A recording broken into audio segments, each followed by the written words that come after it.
إن الحمد لله نحمده ونستعينه ونستغفره ونستهديه ونستنصره ونعوذ بالله من شرور أنفسنا ومن سيئات أعمالنا من يهده الله فلا مضل له ومن يضلله فلا هادي له وأشهد أن لا إله إلا الله وحده لا شريك له وأشهد أن محمدًا عبده ورسوله أما بعد فإن أحسن الحديث كتاب الله وخير الهدي هدي محمد صلى الله عليه وسلم وشر الأمور محدثاتها وكل محدثة بدعة وكل بدعة ضلالة وكل ضلالة في النار اللهم صل على محمد وعلى آل محمد كما صليت على إبراهيم وعلى آل إبراهيم إنك حميد مجيد اللهم بارك على محمد وعلى آل محمد كما باركت على إبراهيم وعلى آل إبراهيم إنك حميد مجيد أعوذ بالله من الشيطان الرجيم بسم الله الرحمن الرحيم وكذلك جعلنا لكل نبي عدوا من المجرمين وكفى بربك هاديا ونصيرا وقال الذين كفروا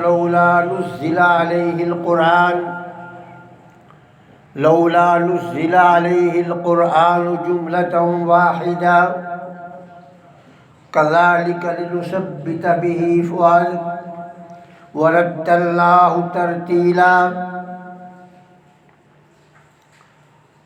وكذلك جعلنا لكل نبي عدوا من المجرمين ہم نے اسی طرح ہر نبی کے لیے مجرمین کو دشمن بنایا وَكَفَى بِرَبِّكَ هَادِيًا وَنَصِيرًا رحمت عالم صلی اللہ علیہ وسلم آپ کا رب جو ہے وہ آپ کی رہنمائی کے لیے اور آپ کی نصرت و مدد کے لیے کافی ہے وقال الذين كفروا لولا نزل عليه القرآن جملة واحدة کافروں نے کہا کہ محمد الرسول اللہ صلی اللہ علیہ وسلم پر سارے کا سارا قرآن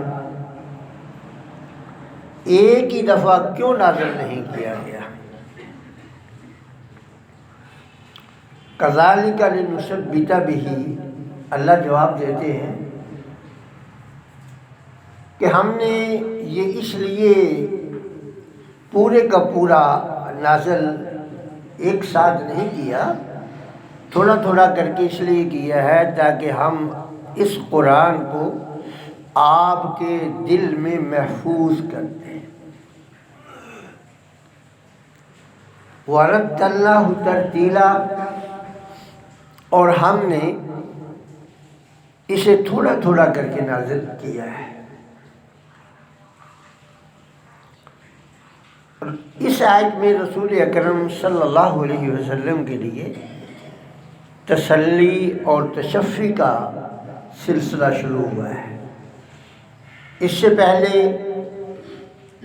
مخالفین کے اعتراضات ان کا انجام بیان ہوا اور یہاں سے آپ صلی اللہ علیہ وسلم کے لیے تسلی کا سلسلہ ہے اور ساتھ ہی ان کے مزید اعتراضات بھی ہیں۔ تو اللہ فرماتے ہیں کہ پیارے حبیب صلی اللہ علیہ وسلم، آپ جو یہ غم زدہ رہتے ہیں کہ یہ آپ کے قریبی رشتہ دار، عزیز و اقارب، جن میں آپ پیدا ہوئے، بچپن گزارا، جوانی کی گزار دی، 40 سال کا ایک طویل عرصہ گزار دیا، اور وہ آپ کی ایک ایک حرکت و سکنات سے واقف ہیں، اور نبوت سے قبل آپ کا احترام کرتے تھے، آپ کی عزت کرتے تھے، آپ کو صادق اور امین بھی مانتے تھے۔ اب یکایک ان کو کیا ہو گیا؟ کیوں مخالف ہو گئے ہیں؟ تو یہ رسول اللہ صلی اللہ علیہ وسلم کو فکر لاحق رہتی تھی۔ تو رب ذوالجلال نے فرمایا کہ اے پیارے حبیب، یہ کوئی انوکھی اور اجنبی بات نہیں ہے، یہ ہر نبی کے ساتھ ایسا ہوا ہے۔ یہ جو آپ کے ساتھ ہو رہا ہے نا، یہ کوئی اچنبے کی بات نہیں ہے، اور ہم نے جتنے بھی نبی اس سے پہلے بھیجے، جو ائمۃ الکفر تھے، ان کو خطرہ تھا ان کی سرداری جانے کا، ان کی جو چودراہٹ قائم تھی وہ ختم ہونے کا ان کو خطرہ تھا۔ اس لیے انہوں نے اپنی ساری زور آزمائی جو ہے وہ نبی کے خلاف استعمال کرنا شروع کر دی۔ قرآن مجید نے جہاں کہیں بھی مجرموں کا تذکرہ کیا نا، مجرم کہہ کر، سیاق و سباق سے یہ پتہ چلتا ہے کہ جہاں بھی یہ لفظ استعمال ہوا ہے وہاں یہ ائمۃ الکفر کے لیے استعمال ہوا ہے،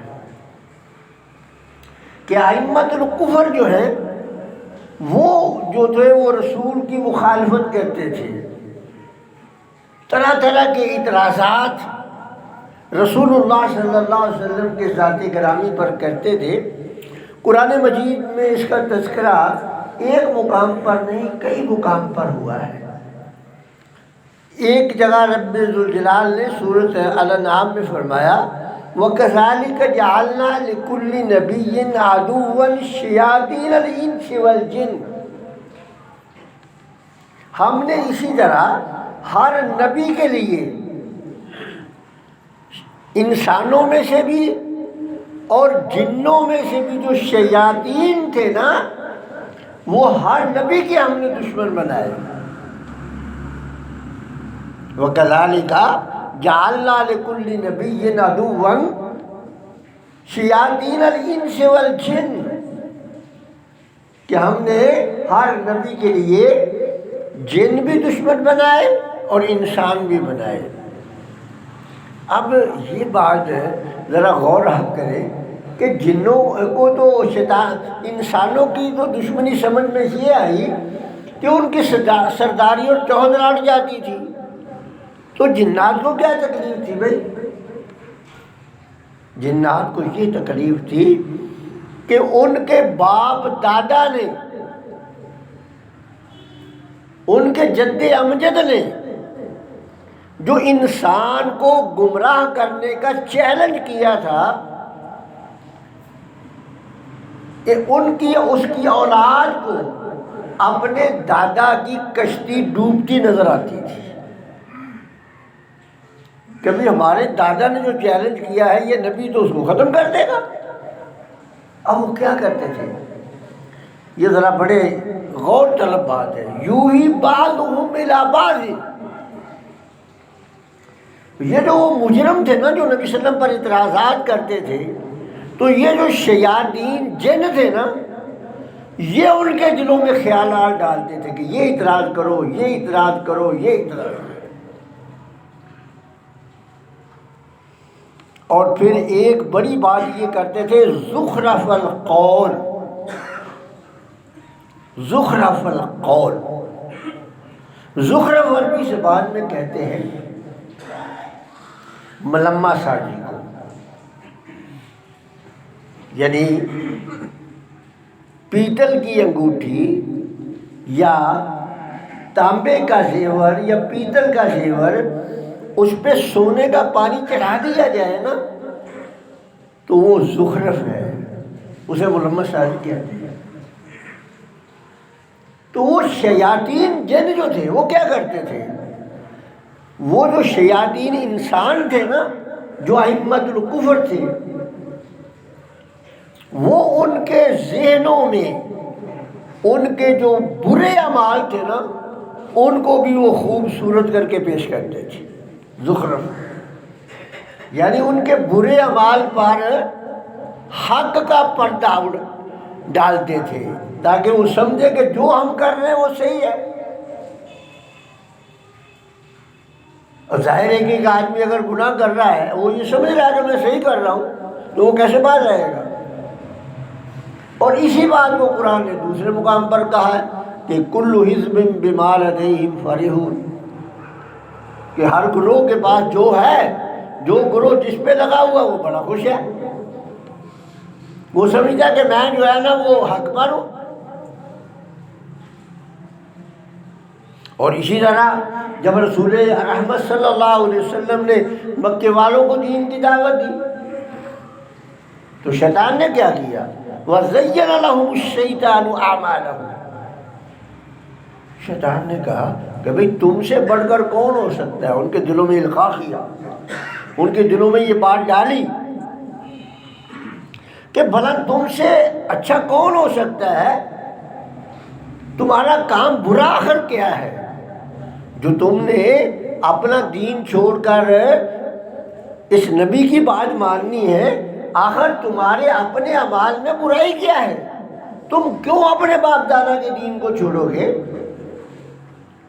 بیت اللہ کی صفائی تم کرتے ہو، وَزَيَّنَ لَهُمُ الشَّيْطَانُ أَعْمَالَهُمْ، بیت اللہ کی صفائی تم کرتے ہو، حاجیوں کو پانی تم پلاتے ہو،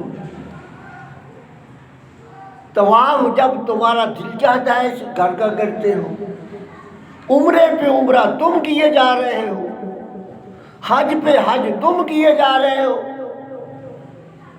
تو تمہارے باپ دادا کے دین میں آخر برائی ہے کیا کہ جو تم اس دین کو، یہ محمد معاذ اللہ چھڑانے کے لیے آیا ہے، اس دین کے اندر آخر برائی ہے کیا؟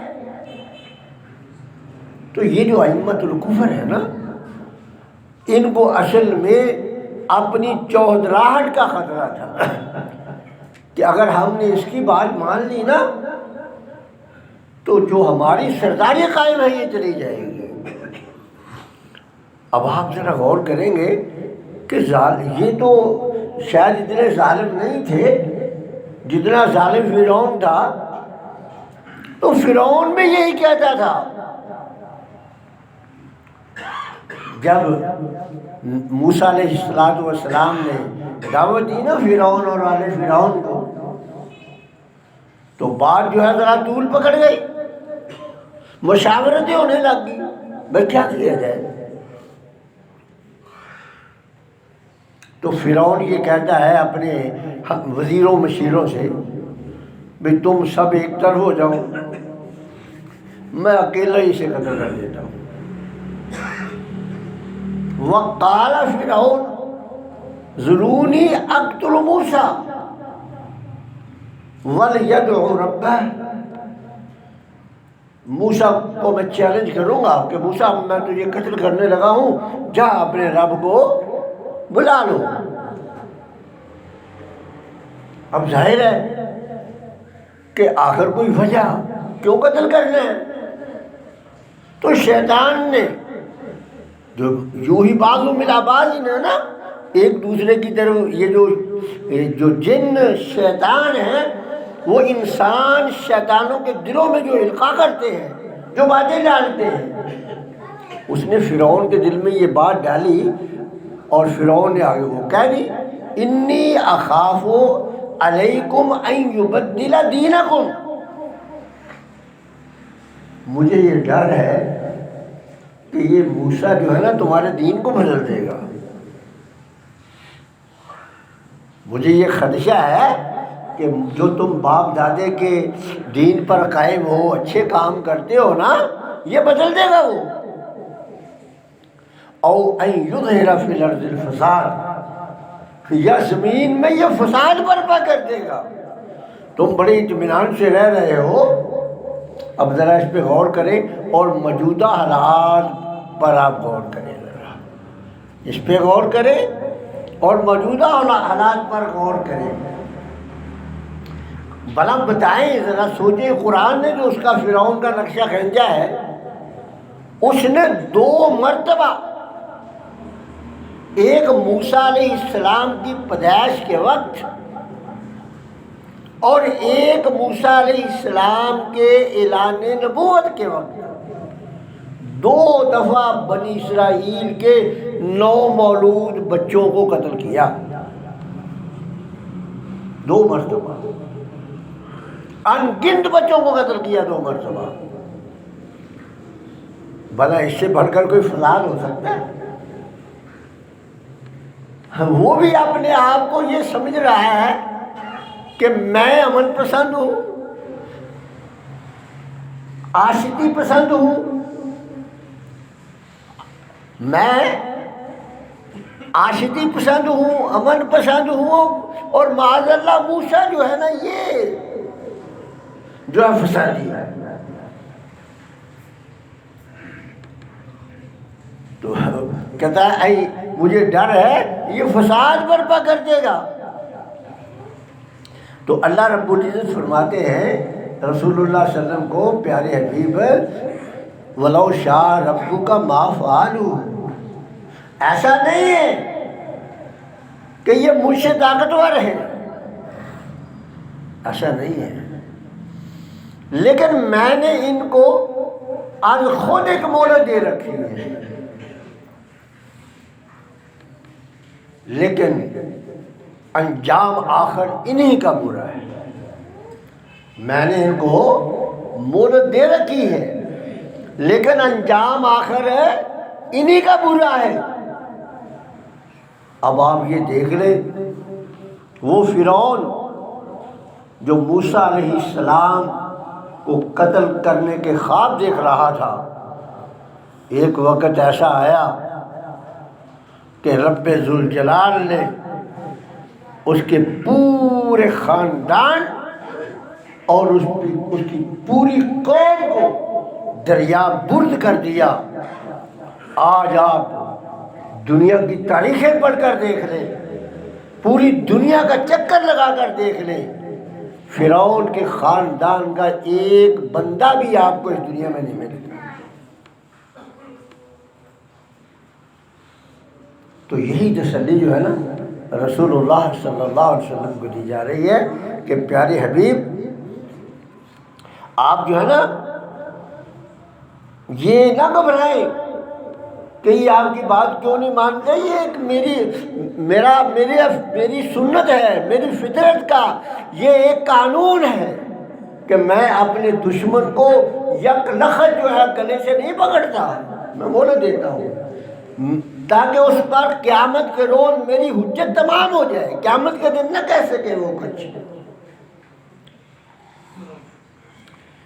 اور دوسرے مقام پر اللہ فرماتے ہیں کہ وَإِنَّ الشَّيَاطِينَ لَيُوحُونَ إِلَىٰ أَوْلِيَائِهِمْ لِيُجَادِلُوكُمْ،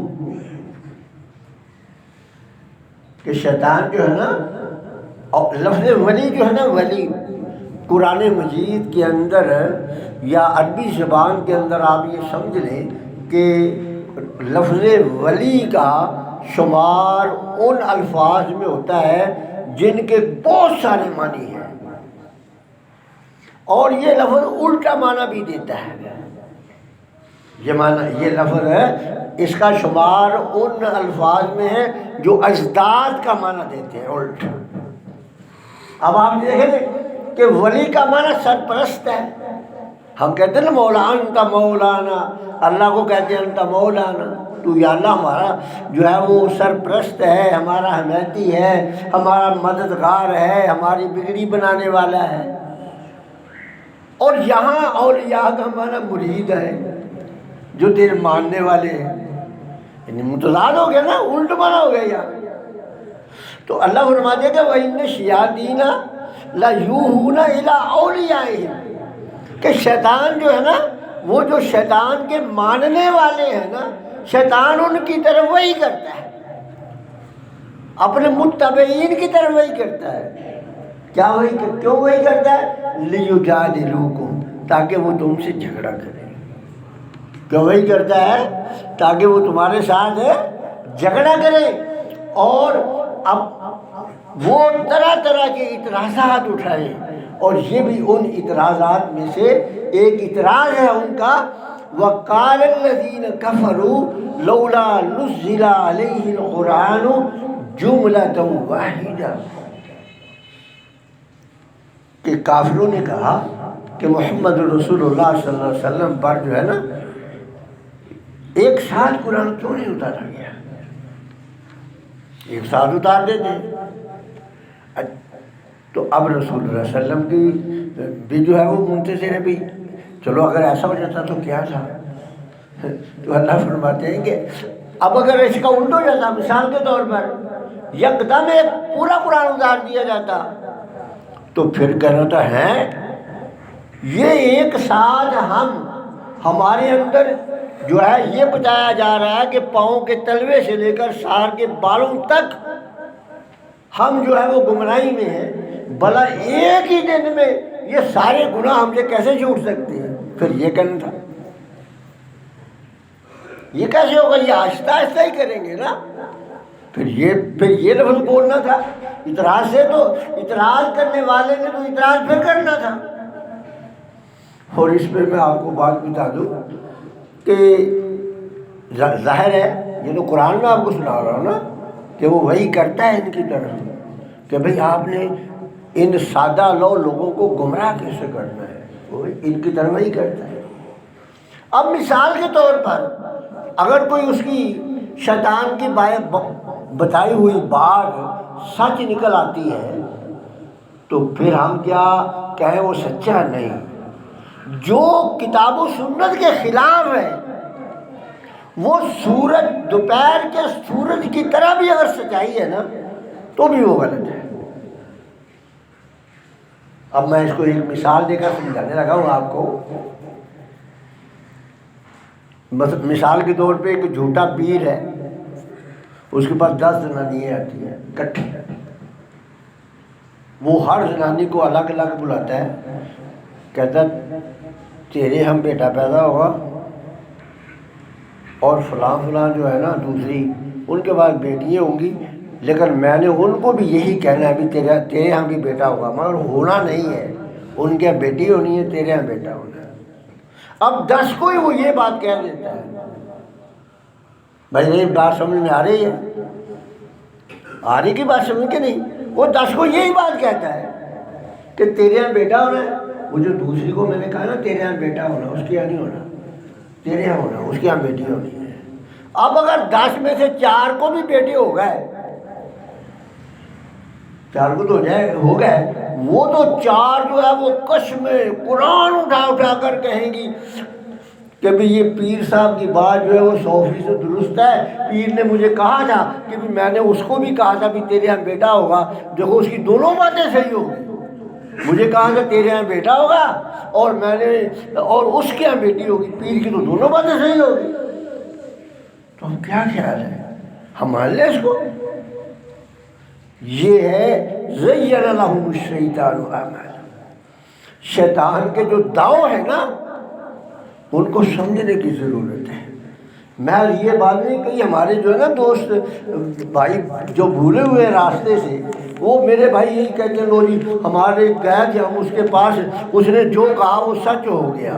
ارے بھائی جب وہ سب کو کہے گا کہ تجھے بیٹا ہونا بیٹا ہونا، کسی کو بھی نہیں وہ کہتا، اگر وہ پاگل ہے تو کہے گا تیرے یہاں بیٹی ہوگی، تو اگر کسی کے پاس پہلے 4 بیٹی ہیں اس کو پھر وہ کہے تیرے یہاں بیٹی ہوگی تو وہ کوئی اس کو نذرانہ دے گی؟ نذرانہ تو اسے تبھی ملے گا جب وہ کہے گا تیرے یہاں بیٹا ہوگا۔ تو جتنوں کو وہ بیٹے دے رہا ہے کہہ رہا ہے اس میں سے کسی نہ کسی کے ہاں تو ہونا ہی ہونا ہے۔ تو میرے بھائی یہ شیاطین کے داؤ ہے، علامہ ابن جوزی رحمہ اللہ نے اس میں بڑی اچھی کتاب لکھی ہے، وہ پڑھنے سے تعلق رکھتی ہے کہ اللہ تعالیٰ مجھے اور آپ کو کتاب و سنت سمجھنے کی توفیق عطا فرمائے۔ وآخر دعوانا الحمدللہ رب العالمین۔